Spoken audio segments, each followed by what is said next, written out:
당하시는 예수님이라는 제목으로 말씀을 나누려고 합니다. 예수님께서는 공생의 기간이 있으셨죠. 3년이라는.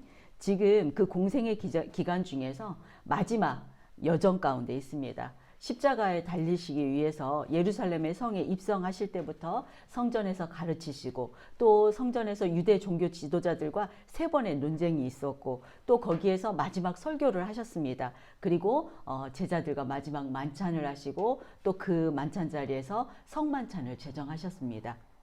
그리고 겟세마네 동산에 올라가서 마지막 기도를 올리시고, 곧바로 가롯 유다에게 팔려오셔서 유대의 사내들인 공의회에서 불법 재판을 받으셨죠. 그리고 로마 법정에 서시기까지 흔들림 없이 담대하게 걸어오셨습니다. 이제 마지막 십자가에 달리시기 위해서 로마 총독의 재판정 앞에 서 계십니다. 앞으로 남은 일정은 정말 말로는 다 하지 못할 고통과 수치와 조롱과 죽음이 기다리고 있습니다. 예수님은 이 사실을 이미 알고 계십니다. 하지만 흔들림이 없으시지요. 그 마지막을 위해서 법정 앞에 선 예수님은 오늘 본문에서 빌라도의 유죄 판결과 또 무리의 소요와 책짓질과 조롱과 수치에도 어떠한 그 다른 액션이 없습니다. 단 한마디의 말씀도, 심지어 고통의 신음조차도 없으십니다. 왜 그러셨을까요? 오늘은 그 예수님의 마음을 알아보고, 또 저와 여러분은 그 조롱과 수치를 받을 때 어떻게 해야 하는지 깨닫는 은혜가 있으시기를 소망합니다. 지난주에 나눈 말씀 기억나시나요? 빌라도는 예수님이 죄가 없다는 것을 알고 있었죠. 그래서 흉악한 강도 바라바보다는 예수님을 풀어주고 싶은 마음이 있었습니다. 지난주에도 말씀드린 것처럼 빌라도는 자신의 정치 인생이 끝날까봐 무서워서 자신이 내려야 할 그 재판에서 자신이 결정을 내리지 못하고 무리들에게 물어봅니다. 그렇지만 무리는 예수를 죽여라 하고 소리치지요. 그러자 빌라도는 무리에게 또 물어봅니다. 도대체 예수에게 무슨 죄가 있기에 예수를 죽이라 하느냐. 이렇게 빌라도가 그 무리에게 물어봄으로 지난주 본문의 말씀이 끝났습니다. 그리고 이어지는 오늘의 본문입니다. 24절 말씀 제가 읽어드리겠습니다. 빌라도가 아무 성과도 없이 도리어 밀란이 나려는 것을 보고 물을 가져다가 무리 앞에서 손을 씻으며 이르되, 이 사람의 피에 대하여 나는 무죄하니 너희가 당하라. 아멘. 24절 앞부분에 예수님의 무죄를 밝히려고 했던 빌라도에게 아무 성과가 없다고 합니다. 도리어 무죄를 물으려고 하니 무리가 동요를 해서 밀란이 막 일어나려고 합니다. 그래서 이제 빌라도는 포기를 하고 물을 가져다가 무리가 보는 앞에서 손을 씻습니다. 시편 26편과 시편 73편에 보면은 거기에 자신에게 죄가 없다는 것을 말할 때 손을 씻었다는 표현이 나옵니다. 빌라도는 이러한 유대인들의 이 법도를 어느 정도 알고 있었던 것 같습니다. 빌라도가 여기에서 손을 씻는다는 그 행동은 자신은 이제부터 너희들 때문에 예수에게 유죄 판결을 내리려는데, 그래서 예수가 죽으려 하는데 나는 이 죄에서 무관하다라는 의미의 행동입니다. 그리고 나서 바로 무리에게 자신의 죄를 떠넘깁니다. 이 사람의 피는 이제 나와는 무관하니 너희가 책임을 져라 하고 책임을 회피합니다. 한 나라에 책임을 맡고 있는 최고의 책임자라는 사람이 자신의 잘못을 회피하기 위해서 손을 씻었다고 하면 책임을 회피할 수 있겠습니까? 자신이 내린 유죄 판결로 인해서 죄 없는 사람의 목숨을 빼앗았다면 그 죄가 자신의 죄가 없어질까요? 당연히 아니지요. 아시다시피 빌라도는 2000년 동안 저주받은 이름으로 모든 예배 때마다 그 이름이 지금까지 불려지고 있습니다. 자신의 죄는, 자신이 지은 죄는 자신이 분명히 받습니다, 여러분. 저와 여러분도 죄에 대한 책임은 다 져야 합니다. 예수님을 믿는다는 사람들 중에 예수님의 보혈의 공로로 나는 어찌 됐든지 이제 내 죄는 깨끗해질 것이야 이렇게 여기고 죄 짓는 것을 너무 쉽게 생각하는 사람들은 명심하십시오. 그렇게 생각하는 사람들은 예수님을 진정으로 믿지 않는 것이라고 저는 분명하게 말할 수 있습니다. 예수 그리스도를 믿고 성령이 우리 안에 있는 사람은 죄를 지을 때마다 견딜 수 없는 이 죄책감이 올라오기 때문에 처음에는 그렇게 수긍을 할지라도 나중에는 결국은 죄를 짓지 않게 하기 위해서 하나님 앞에 죄를 짓지 않게 해달라고 주님을 의지하게 됩니다. 절대 잊지 마십시오. 우리 모두는 하나님 앞에 서는 날이 있습니다. 그때는 모두 심판을 받게 됩니다. 예수 그리스도의 공로가 아니면 아무도 용서받을 수 없습니다. 예수 그리스도를 진정으로 믿어지는 은혜가 이 시간 저와 여러분에게 모두 있으시기를 예수님의 이름으로 축원드립니다. 아멘. 예, 구약 성경에서는 피는 곧 생명이라고 합니다. 무고한 피를 흘린 자, 즉 무고하게 사람을 죽인 사람은 하나님께서 직접 그 피값을 받겠다고 말씀에 나와 있습니다. 유대인들도 모세오경을 다 어렸을 때부터 알고 있기 때문에 이 사실을 다 알고 있는데도 그런데도 너무 쉽게 대답을 합니다. 그만큼 지금 그들은 흥분해 있다는 뜻입니다. 25절 백성이 다 대답하여 이르되 그 피를 우리와 우리 자손들에게 돌릴지어다 하거늘. 아멘. 이 무서운 말을 그냥 합니다. 이 구절에 대해서는 논란이 많이 있는 구절입니다. 반유대교적인 발언이라고도 하고 또 이 구절로 인해서 이후에 AD 70년에 예루살렘이 완전히 멸망을 합니다. 이 구절에 대한 결과라고도 하고 또 이스라엘은 그 이후로 나라도 없이 땅도 없이 2000년 동안 떠돌이로 살게 된 이유라고도 합니다. 또 2차 세계대전에 독일에게 유대인 학살이 당했지요. 유대인 학살을 당하게 되었다는 정당화가 되기도 한 그런 구절입니다. 이런 말들이 다 맞는지 실은 저는 솔직히 잘 모르겠습니다. 그러나 마태복음의 어디를 찾아봐도 이 무리의 말로 인해서 예수님이 죽게 되었기 때문에 예수님을 죽인 원수로 이 유대인들을 이렇게 표현하는 것은 그 표현이 이 마태복음에는 찾아볼 수가 없습니다. 왜냐하면은 예수님을 십자가에 못 박은 것은 유대인들만이 아니었기 때문이었겠지요.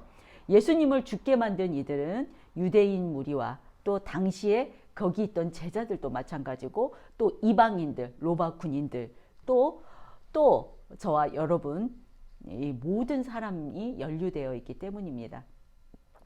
그 당시 유대인들을 포함해서 사람들이 예수님을 거절한 죄악된 마음 때문에 예수님은 십자가에 못 박히신 것입니다.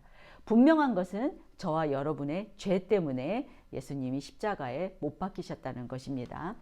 그러니 여러분, 우리는 하나님을 찬양할 수밖에 없습니다. 예수님의 유대인들이 말했던 그 저주의 피가 예수님에게는 용서의 피가 되었습니다. 그들의 잘못임에도 불구하고 예수님은 여전히 유대인을 사랑하십니다. 나중에 그 십자가상에서 나오지요. 다 아시는 것처럼 예수님은 십자가에 달려 돌아가실 때에도 그들의 무지를 용서해 달라고 하셨습니다. 유대인뿐만 아니라 로마 군인들과 조롱하는 그 모든 이들의 죄를 용서해 달라고 하셨습니다. 그때 자신과 자신의 자손의 책임으로 돌린 유대인들이 책임져야 할 피는 우리에게 모든 사람을 포함한 구원의 피가 되었습니다. 십자가 저주에서 구원의 구원으로 바뀌었습니다. 여기에서 꼭 배워야 할 한 가지는 예수님께서 원수를 다 사랑하셨죠. 원수를 용서하셨습니다. 그것처럼 제자된 저와 여러분도 원수까지 용서하고 사랑해야 함을 지금 예수님은 가르치고 계십니다. 원수에 대한 용서가 너무나 어렵습니다. 그러나 그리스도의 제자된 저와 여러분 모두에게 용서를 원수를 용서하는 놀라운 은혜가 있으시기를 주님의 이름으로 축원드립니다. 예, 26절입니다. 이에 바라바는 그들에게 놓아주고 예수는 채찍질하고 십자가에 못 박히게 넘겨주니라. 아멘. 이제 공식적인 재판이 끝났습니다. 그리고 판결이 내려졌습니다. 바라바는 무리에게 풀어주고 예수님은 채찍질 당하여서 십자가에 달려야 합니다. 여기에는 채찍질하고라는 한 어절로 간단하게 나옵니다. 그러나 그 20년 전에 그 나온 영화 Passion of the Christ라는 영화를 혹시 기억하십니까? 예. 그 당시 그리스도인이라고 하면은 다 한 번씩은 봤던 영화이고 교회에서 단체로 영화관에 가서 보기도 했었던 영화입니다. 저는 아직도 그 영화에서 예수님이 채찍질을 맞는 장면과 못 박는 장면이 아주 강하게 저의 뇌리에 아직까지도 남아 있습니다. 그 채찍질을 한번 이렇게 맞을 때마다 살이 찢기고 피가 튀기는 장면이 꽤 길게 나옵니다. 그 긴 채찍의 장력으로 인해서 그 예수님이 그 힘을 못 버티고 쓰러지기도 하고 다리가 꺾이고 너무나 고통스러워서 버티지 못하고 이렇게 쓰러질 수밖에 없는 너무나 고통이 심해서 예수님이 숨조차 제대로 쉬지 못하는 그런 모습들이었습니다. 그 채찍에는 그 나무로 된 갈고리가 이렇게 달려 있어서 한 번 이렇게 휘둘러서 맞을 때마다 살점이 박혀서 살점이 떨어져 나가고 또 그 채찍질로 인해서 뼈가 다 드러나기도 하고 그 채찍이 이렇게 얼굴에 박히면은 얼굴의 형체조차 알아볼 수 없게 되는 그런 채찍입니다. 그때 예수님은 너무나 끔찍하고 잔인한 채찍질을 39번을 당했다고 합니다. 예, 그보다 더 심한 십자가 형에서 빨리 목숨이 끊어지게 하기 위해서 그 십자가 처형 전에는 채찍질을 했었다고 합니다. 그러다가 채찍질 당할 때 채찍질만으로도 죽기도 하는 경우가 있었다고 합니다. 예수님은 그 채찍질을 당하지 않고 그냥 십자가에 달려 죽으셔도 그 피로 인해서 우리는 다 구원받을 수 있을 텐데 왜 이런 채찍질까지 다 당하셨을까? 이사야 53장 5절에 있는 말씀 제가 읽어드리겠습니다. 그 찔림은 우리의 허물 때문이요 그가 상함은 우리의 죄악 때문이라. 그가 징계를 받음으로 우리는 평화를 누리고 그가 채찍에 맞음으로 우리는 나음을 받았도다. 아멘. 예, 예수님께서 채찍질을 당하신 이유는 저와 여러분의 수치와 조롱과 또 그 고통들로 인해서 입은 내면의 상처, 또 우리가 세상에 살면서 얻게 되는 병마와 싸워야 하는 우리의 몸의 상처를 낫게 하기 위함이었습니다. 사람들로 인해서 괴로우십니까? 아니면 병으로 인해 괴로우십니까? 예수님께서 채찍을 맞음으로 이미 나음을 입었음을 온전히 믿으시길 바랍니다. 그리고 예수님은 십자가에 못 박히기 전에 군인들에게 넘겨집니다. 27절입니다. 이에 총독의 군병들이 예수를 데리고 관정 안으로 들어가서 온 군대를 그에게 모으고 아멘. 지금까지는 유대인들에게 순환을 받으셨다면 이제부터는 로마의 군인들에게 조롱을 받으시게 됩니다. 로마는 자신들의 그 식민지에 있는 그 유대인들에게 자신의 공권력을 과시하기 위해서 죄수들을 매우 엄격하게 다루었다고 하는데요. 당시 군대 지휘관은 식민지 백성들에게 일벌백계의 차원에서 모든 군인들과 유대인들이 보는 앞에서 죄수를 한층 더 포악하게 다루었다고 합니다. 28절에서 30절까지의 말씀입니다. 그의 옷을 벗기고 홍포를 입히며 가시관을 엮어 그의 머리에 씌우고 갈대를 그 오른손에 들리고 그 앞에서 무릎을 꿇고 희롱하여 이르되 유대인의 왕이여 평안할지어다 하며 그에게 침을 뱉고 갈대를 빼앗아 그의 머리를 치더라. 아멘. 예, 고대에는 죽음을 앞둔 제수에게 왕의 유희라고 해서 바실리콘이라는 놀이가 종종 행해지는 일이 있었다고 합니다. 한 죄수에게 왕의 옷을 입히고 그 죄수에게 조롱 섞인 거짓된 충성을 맹세하고 하루 동안 왕놀이를 하고서 다음날 채찍질을 해서 그 죄수를 죽여버렸다고 합니다. 지금 로마 군인들은 예수님께 왕의 유희 놀이와 같이 예수님을 조롱하고 수치를 주고 능욕하고 있습니다. 예수님의 옷을 벗기는 수치를 주고 임금님이 입는 자색 옷 대신 홍포를 입힙니다. 왕이 쓰는 왕관 대신 가시로 엮은 면류관을 머리에 씌웁니다. 왕을 상징하는 호을 대신 갈대를 예수님 오른손에 쥐어주고 로마 군인들은 황제 가이사에게 절을 할 때 무릎을 꿇고 절하고 평안을 얘기한다고 하는데 지금 예수님에게 조롱 섞인 인사말로 평안할지어다 하고 이렇게 인사를 하고 있습니다. 예, 그리고 예수님께 이제 왕놀이가 끝나자 예수님께 침을 뱉고 갈대를 빼앗아서 홀로 섞인 그 갈대를 빼앗아서 머리를 치고 있습니다. 그곳의 갈대는 우리나라 갈대와는 달리 굉장히 억시고 막대기처럼 딱딱해서 자로 쓰였다고 합니다. 그렇게 딱딱한 막대기로 머리를 치고 있습니다. 머리를 치더라의 시제가 미완료 시제로 되어 있어서 한 번만 치는 것이 아니라 계속해서 치고 있다는 뜻입니다. 머리에 가시면류관을 씌웠기 때문에 머리를 칠 때마다 가시가 머리에 파고 들어가서 더 고통스럽고 피가 계속 흘렸을 것은 보지 않아도 알 수 있지요. 로마 군인들은 유대인들보다 훨씬 더 심한 폭력과 잔인함으로 예수님을 학대하고 조롱하고 수치를 주고 있습니다. 예수님은 묵묵히 그 수치와 조롱을 다 당하십니다. 왜 예수님은 다 당하실까요? 예수님이 당하지 않으시면은 그 수치와 조롱은 우리가 다 당해야 하기 때문에 그렇습니다. 그리고 또 하나 말씀의 성취를 하고 계시는 것입니다. 이사야 50장 6절에 있는 말씀 제가 읽어드리겠습니다. 나를 때리는 자들에게 내 등을 맡기며 나의 수염을 뽑는 자들에게 나의 뺨을 맡기며 모욕을 침뱉음을 당하여도 내 얼굴을 가리지 아니하였느니라. 아멘. 예수님께서는 죄 없으시지만 유죄 판결을 받았고 살과 뼈가 찢기는 채찍질을 당하였고 옷 벗김을 당하는 수치와 조롱과 침뱉음을 당하고 계시지만 한마디의 말씀도 어떤 고통의 신음에 관한 어떤 말씀 구절도 없으십니다.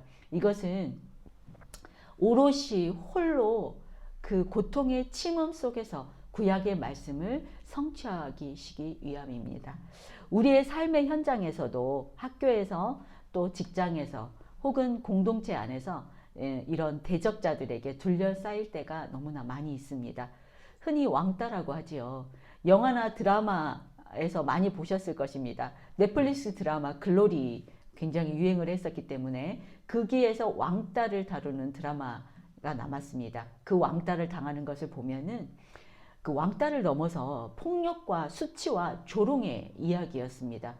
누구 하나 도와줄 사람도 없고 그 누구도 이해하지 못하는 상황 가운데 있을 때 정말 그 당하는 사람의 심정은 말로 다 할 수 없을 것입니다. 극 중에 왕따를 시키는 사람은 보면은 어떻게 저럴까 싶을 정도로 악합니다.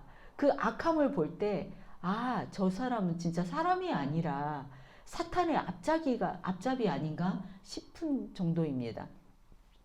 그렇습니다. 사탄의 하수인들이 공격을 한다면 그 당하는 사람의 심정은 두려움과 슬픔과 낙담을 할 수밖에 없습니다. 그래서 왕따를 당하는 청소년들이 자살하는 사례가 얼마나 많이 있습니까? 이 세상은 사탄의 통치를 받기에 그럴 수밖에 없습니다. 저와 여러분의 신앙의 삶 가운데서도 이와 같은 일이 일어납니다. 천지사왕이 대적들과 같이 군대처럼 나를 둘러싸고 공격하고 희롱할 때가 있을 것입니다. 죽음 앞에 선 사람도 있습니다. 마지막 때에는 주님과 같은 일을 당하는 일이 일어나기도 할 것입니다.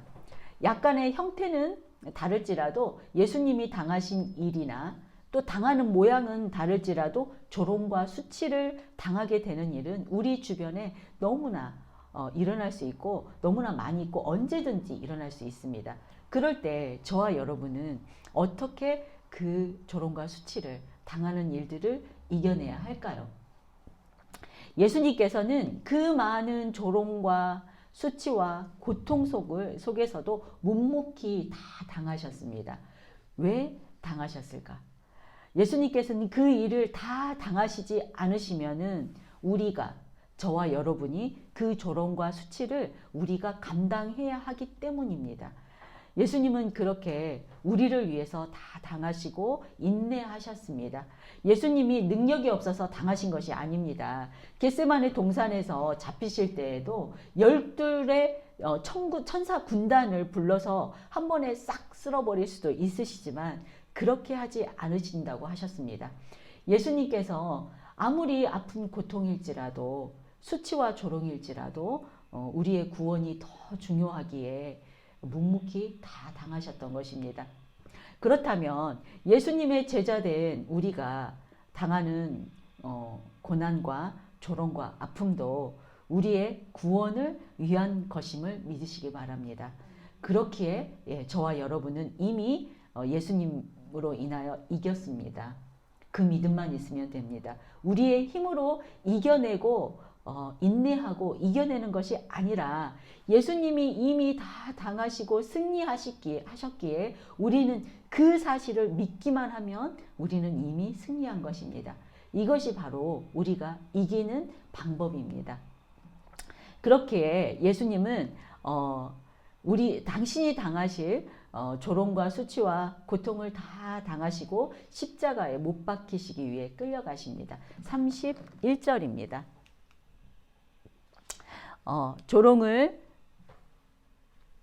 희롱을 다 당한 후 홍포를 벗기고 도로 그의 옷을 입혀 십자가에 못 박으려고 끌고 나가니라. 아멘. 예수님의 고통은 아직 다 끝난 것이 아닙니다. 십자가에 못 박히시기 위한 잠시 소강 상태라고 하겠습니다. 로마 군인들은 처음에 벗겼던 예수님의 옷을 다시 입힙니다. 성경 말씀이 이루기 위한 거죠. 군인들이 옷을 제비 뽑다가 남아 있습니다. 이제 예수님은 십자가에 못 박히기 위해 끌려 나가십니다. 여기까지 오늘의 본문의 말씀입니다. 오늘 말씀의 제목은 조롱당하시는 예수님이라는 제목이었죠. 예수님께서 당하신 끔찍하고 잔인한 책짓질보다 우리 일상의 삶 속에서 당하는 조롱과 수치에 대해서 저와 여러분이 더 공감하지 않을까 하는 생각이 들었습니다. 여러분들이 아시겠지만 육체적 고통은 시간이 지나면 잊어버리는 일이 더 많습니다. 하지만 정신적 고통은 평생 상처가 되어서 잊지 못하는 일이 더 많다는 사실입니다. 여러분에게 고통스럽고 또 수치가 되는 것들은 어떤 것입니까? 돈이 없어서 전에는 돈이 없는 것도 수치스럽더라고요. 그리고 학벌이 남들보다 못해서 수치스럽습니까? 아니면 또 다른 조롱당한다고 생각이 들 때는 어떤 때입니까? 우리가 당하는 수치와 조롱은 오늘 본문에서 예수님께서 당하시는 수치와 조롱보다는 적을 것이 틀림없습니다. 그러나 우리가 일상에서 하는 대화 중에 내뱉는 상대방의 말 한마디에 자존심이 상하고 상처를 받아서 잠 못 자고 그렇지는 않았습니까? 상대방이 상처를 주기 위해서 일부러 그렇게 말했다면은 그 말한 사람이 잘못됐죠. 그 말한 사람은 열등감으로 가득 찬 사람이라서 자신을 방어하기 위한 기제로 그렇게 말했을 것입니다. 그런 의도가 없이 그 사람이 일상적인 말을 했는데 들은 사람이 자기 스스로 상처받았다고 한다면 들은 사람에게 문제가 있을 것입니다. 우리가 다니는 교회는 세상 사람들보다 더 상처가 많은 사람들이 모여 있습니다. 종합병원이라고 하죠. 그렇기에 일반적인 사회생활을 하는 사람보다 그런 상처를 받는 일이 더 많을 수밖에 없습니다. 이사야 53장 6절에서 7절 말씀 제가 읽어드리겠습니다. 우리는 다 양 같아서 그릇 행하여 자기 각기 제 갈 길로 갔거늘 여호와께서는 우리 모두의 죄악을 그에게 담당시키셨도다. 그가 곤욕을 당하여 괴로울 때에도 그의 입을 열지 아니하였으며 마치 도수장으로 끌려가는 어린 양과 털 깎는 자 앞에서 잠잠한 양같이 그의 입을 열지 아니하셨도다. 아멘. 예, 말씀처럼 우리는 다 양 같아서 그릇 행하여 각기 제 갈 길로 갑니다. 이것이 바로 우리의 현실입니다. 나는 그렇지 않아. 나는 올바르고 곧게 자라고 있는데 무슨 말이야. 이렇게 말하는 분들도 있으시겠지만 예수 그리스도의 공로가 없이 그렇게 올바르고 곧은 사람은 이 세상에 단 한 사람도 없습니다. 로마서 3장에 나와 있습니다. 이렇듯 저와 여러분의 죄악으로 인하여 예수님께서는 수치와 조롱과 고통을 당하심에도 입을 열지 않으셨습니다. 우리의 구원을 위해서 다 당하신 것입니다. 예수님께서는 우리의 죄를 대신하여 속죄 제물인 한 마리의 어린 양이 되셨습니다. 그러므로 저와 여러분은 제자가 되었기에 예수님의 제자가 되었기에 이제는 우리의 십자가를 지고 예수님의 십자를 따라야 합니다. 그러기 위해서는 우리에게 당하는 조롱과 고통과 수치를 예수님과 같이 다 당해야 합니다. 그러나 예수님과 같이 홀로 당하는 것이 아니라 예수님께서 함께 해주십니다. 예수님께서 이미 당하셔서 세상을 이기셨습니다. 하늘의 천군 천사를 보내어 이기게 해줄 힘을 주십니다. 만약 지금 여러분 가운데 정말 고통스럽고 힘들고 죽을 만큼 힘든 일을 당하고 계신 분이 있다면 미리 기뻐하십시오.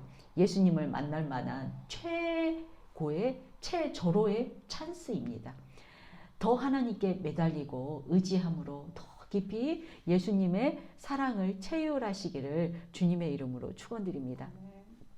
마지막으로 한 가지 부탁드리고 말씀을 맺겠습니다. 오늘 말씀 깨달음이 있으시다면 앞으로 누구의 말에도 누구의 어떤 행동에도 마음의 상처를 받지 마시기를 부탁드립니다. 예수님께서 조롱과 수치를 다 당하셨기 때문입니다. 예수님이 왜 당하셨나요? 예수님에게는 이 땅의 조롱과 수치는 중요하지 않기 때문입니다. 저와 여러분의 구원이 더 중요했기 때문입니다. 오늘 본문에서 예수님은 우리에게 이렇게 말씀하시고 계십니다.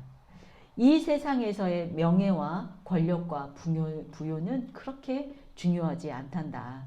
그리고 이 세상에서 너 자신을 높이는 것은 그것 또한 그렇게 중요하지 않단다. 너의 영혼의 구원이 더 중요하단다. 그렇기에 조롱과 수치 또한 그렇게 두려워하지 말아라. 이미 내가 다 당하였고 승리하였다. 이렇게 말씀하고 계십니다. 제자된 여러분, 수치와 조롱을 당할 때 어떻게 하시겠습니까? 다른 부연 설명은 필요 없습니다. 저는 이렇게 말씀드리고 싶습니다. 누군가 수치와 조롱을 주든 뭐 그렇게 그게 중요합니까? 하나님이 나와 함께 하시는데요. 그들이 원하는 대로 좀 당해 주십시오. 좀 당하면 어떻습니까? 나는 하나님의 자녀인데요. 네, 만약 이 말이 이해가 되지 않고 체휼이 되지 않는다면 다시 이렇게 말씀드리려고 합니다. 여러분, 천만인이 나를 둘러싸고 사면초가 처지에 있을지라도 하나님은 당신의 천군 천사를 보내어 당신을 도우고 계십니다. 하나님의 군대를 볼 수 있는 눈을 갖게 해달라고 구하십시오. 책짓질 당하신 예수님께서 우리 내면의 상처도 이미 낫게 해주셨음을 믿으시기 바랍니다. 어떤 고난과 조롱과 수치에도 주님과 함께 담대히 이겨내시기를 주님의 이름으로 축복합니다. 예, 말씀